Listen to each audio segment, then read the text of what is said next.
Good morning, students. Myself, Mrs. Pallavi Palakar, Associate Professor, Department of Medical Surgical Nursing. Today, I am going to take a topic of fracture from the unit disorders of musculoskeletal system. Now, what is the fracture?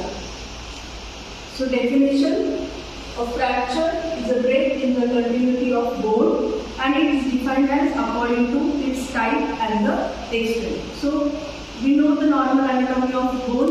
Whenever there is any break in the continuity of bone, that is called as fracture. And this fracture occurs due to the direct force or direct blows, crushing forces, sudden twisting motions, or extreme muscle contraction. So whenever there is any direct blow on the bone due to any kind of force, accidents, violence, or there are any crushing forces, sudden twisting motions as that occurs during the various games or activities. So, and then the extreme muscle contractions. Due to all these activities or all these causes, there are chances that fracture may occur in the patient. Also, the occurrence of fracture depends on the age of the person as well as the density of bone. If the person is aged and the density of the bone is reduced, that is, bone has become delicate and the porous, the fracture may occur very easily. Now, whenever there is occurrence of fracture, the adjacent structures are also affected, resulting in soft tissue edema, hemorrhage into the muscles and joints, joint dislocations, ruptured tendons, severe nerves, and damaged blood vessels. So, whenever there is occurrence of fracture, not only the bone is involved in the injury, but the adjacent structures such as the muscles, the vessels supporting the skin layers, these all are involved into the injury, and due to this, the movements of the person are affected. Now, dealing with the normal anatomy and physiology of bone, we'll just have a quick review of anatomy and physiology. The adult body consists of 206 bones, which are divided into two major categories such as axial and the appendicular. The axial skeletal, there are total 80 bones consisting the skull, vertebral column and the thorax, whereas appendicular skeletal consists of 126 bones, and the bones of the extremities, shoulder and pelvis are involved into the appendicular skeleton. Dealing with the classification of bones, bones are classified by their shapes such as long bones, short bones. Long bones are longer than they are wide and are found in upper and lower extremities. The examples of long bones are humerus, radius, ulna and femur. So these are the long bones. Short bones, they do not have a long axis and they are cubical in nature. For example, bones of tarsals and the carpals. Dealing with the flat bones, they protect the soft body parts and provide large surface for the muscles attachments. Examples of flat bones are ribs, bones of cranium, scapula and portions of the pelvic girdle. Whereas the irregular bones, these have various shapes such as vertebrae, ear ossicles, facial bones and the pelvis. A typical long bone has a shaft, that is also called as diaphysis, and two ends, that is proximal and distal epiphysis. It is organized into structural units called as osteals and or the Haversian system. Now, moving to the very important part, that is bone cells. This is very much important to know the bone cells because these cells, they play an important role in the formation of bone, and whenever there is occurrence of fracture, these cells only play an important role into the recovery of fractured bone. So first bone cell is osteoblast. These cells are called as bone forming cells. Next are osteocytes. Osteoblasts that are found in the bone matrix. So these are the mature osteoblasts. Osteoclasts, these are the cells that reabsorb damaged or old bone cells during periods of growth and repair. So whenever there is occurrence of fracture, osteoclast plays a role of reabsorption of the dead bone cells and they are also helpful in the reabsorption of damaged or old bone cells. So these are three main bone cells, that is osteoblasts, osteocytes and the osteoclasts.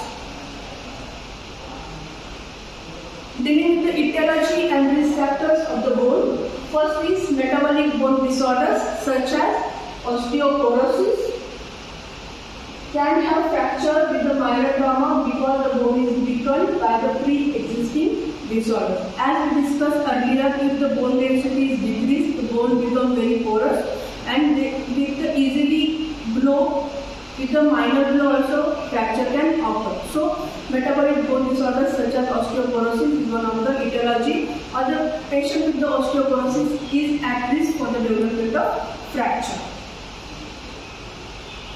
Direct force, whenever there is a moving object strikes to the body area over the bone, the force may also be applied indirectly as weight or powerful muscle contraction pulls against the bone. So as we have discussed during the rigorous activities such as some games or plays, during those activities there may be a direct force, or during the accidents or falls, the direct force is applied on the bone, which may result into the occurrence of fracture.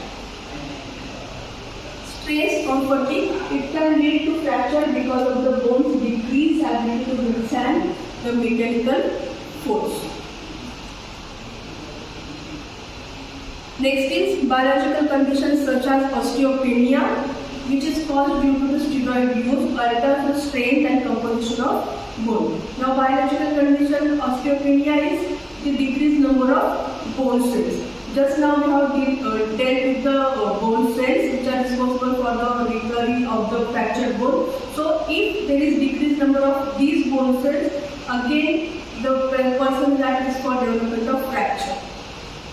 Neoplasms, weakening of the bone. Postmenopausal estrogen loss and the protein malnutrition leads to decreased bone mass and increase leads to fracture. So, compared to men, women are at more risk for the development of fracture due to the hormonal changes which occur throughout the life cycle of a woman. So, postmenopausal estrogen loss and the protein malnutrition will lead to fracture in case of women. So these were the etiological fractures, etiology and risk factors of the fracture. Now moving on towards the classification of fractures. Fractures are described and classified according to its type, communication and non-communication with the external environment, anatomic location of fracture on the involved bone, and the fractures are also described as stable or unstable fracture. So first, depending on the type of fracture, first type is avulsion, then next is comminuted fracture, displaced or overriding fracture, green stick fracture, impacted fracture, interarticular fracture, longitudinal fracture, oblique fracture, pathologic fracture, spiral fracture, stress fracture or transverse fracture. So these are the types of the fracture depending on the type on which type or fashion in which the fracture is occurred. So first type of fracture is avulsion, a fracture in which a fragment of bone has been pulled away by a ligament or tendon and its attachment. So as you all can see in the picture, the dark line it shows the fracture. So the portion of the bone, normal bone, is pulled away due to the injury and the ligaments supporting the bone. So this is the avulsion fracture. Next is comminuted fracture, a fracture in which bone has splintered into several fragments. So in case of any accident or crushing injuries, the comminuted fracture can occur. As you can see in the picture, the bone is divided into several portions, and this is the pathology of comminuted fracture. Next type is compound fracture, a fracture in which damage also involves the skin or mucous membrane, and also called as open fracture. As you can see, the bone has broken into two portions and it has come out of the skin. There is direct contact of the bone with the external environment. So such fractures are called as open fracture or compound fracture. Compression fracture, a fracture in which bone has been compressed. So mostly in case of vertebrae, the compression fracture may occur. As you can see in the picture, the vertebrae, part of vertebrae is compressed, and due to this the patient may feel pain. This is called as compression fracture. Depressed fracture, a fracture in which fragments are driven inward.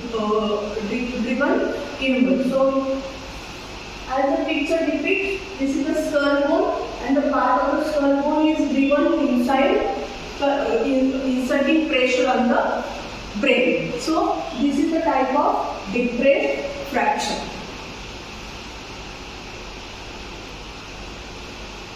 Epiphyseal fracture, as the name suggests, epiphyseal fracture. So in this condition, the fracture or the breakage is occurred through the epiphysis part of the bone.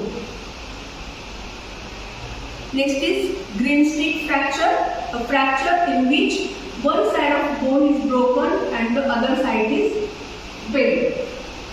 So as the picture denotes, this is the bone. Here you can see this right side of the bone is broken. There is minor breakage which has occurred in the bone, whereas the left side of the bone is intact. So these type of fractures are called as green stick fractures. Impacted fracture, a fracture in which a bone fragment is driven into another bone fragment. So this is the bone, the head of the bone, and the two parts where this is the portion where the fracture has occurred. The another portion of the fracture is it has driven into the second portion of the bone. So this type of fracture is called as impacted fracture. Oblique fracture, a fracture occurring at an angle across the bone. As the picture denotes, the fracture in which it has occurred, it is oblique in shape. That's why it is called as oblique fracture.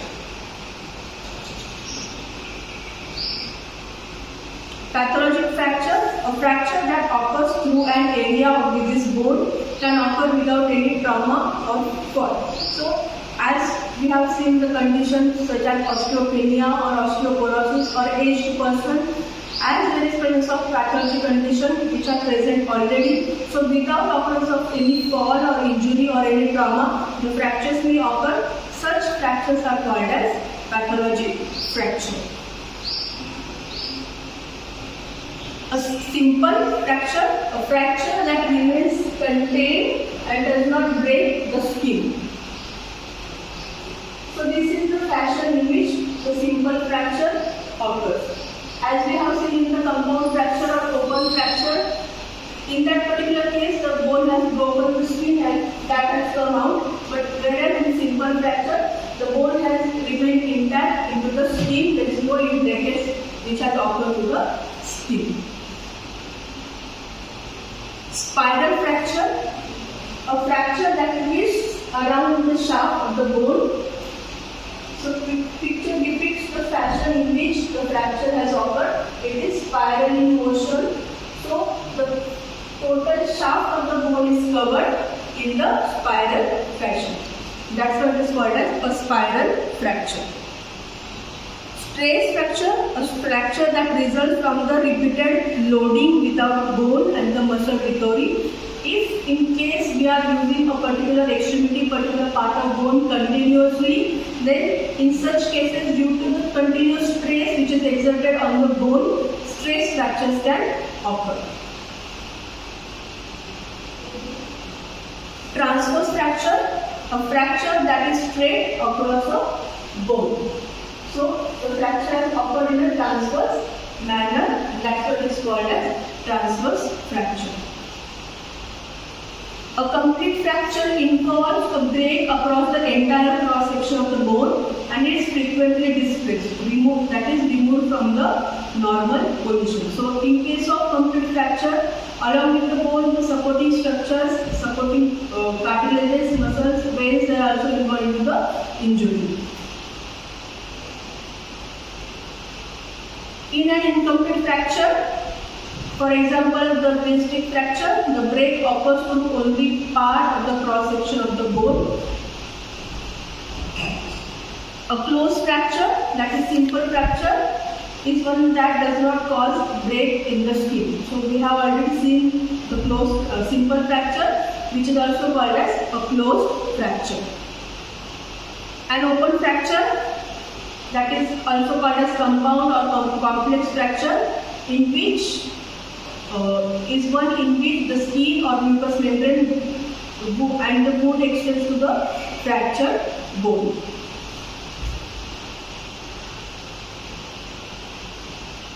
Now, these open fractures are also graded according to the following criteria. The grade 1, when the wound is clear and the clean and less than 1 centimeter long. So the length of the wound is 1 centimeter, which is less than the 1 centimeter, and it is the type of clean wound which is present.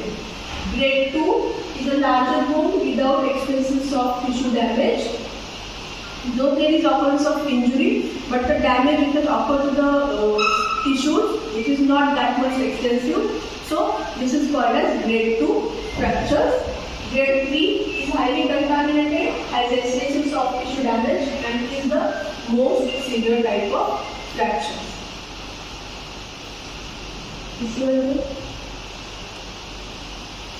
Clinical manifestations of fracture.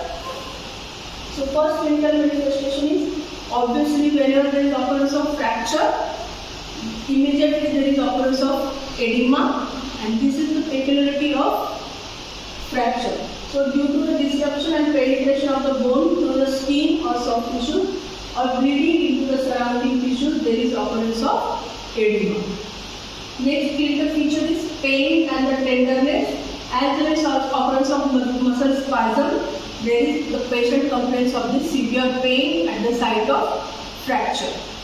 Then the muscle spasm, irritation of the tissues and protective response to the injury and the fracture. Obviously, as there is occurrence of injury to the bone and the supporting structures, there is presence of muscle spasm which irritates the tissues, and there is occurrence of spasm. Deformity, abnormal position of the extremity or the part as a result of original process of injury and the action of muscles pulling fragment into the abnormal position, seen as a loss of normal body contours. So obviously, as there is occurrence of fracture, normal alignment of the body part is not maintained, and which causes the deformity, occurrence of deformity into the patient and the affected area. Ecdymosis, that is the discoloration of the skin and the result of extravasation of blood in the subcutaneous tissue. So I hope you must have seen whenever there is occurrence of injury, the part becomes bluish or the blackish. So this particular phenomena is called as ecdymosis, that is the discoloration of skin due to the extravasation of blood. Loss of functions due to the disruption of bone or joint, preventing functional use of limb or the part. So for all, as there is presence of pain and the tenderness and the swelling, the person cannot perform activities of daily living perfectly. So there is loss of function. Whenever patient tries to move the extremity, the patient feels extreme pain in case of fracture. And then there is presence of crepitation, that is grating or crunching together of bony fragments, which create a palpable or audible crunching sound, and the person feels crepitation at the site of fracture. So today we stop here. So in today's lecture we have seen the definition, the types and the clinical features of fracture. Today we stop here. Remaining part will continue in the next lecture.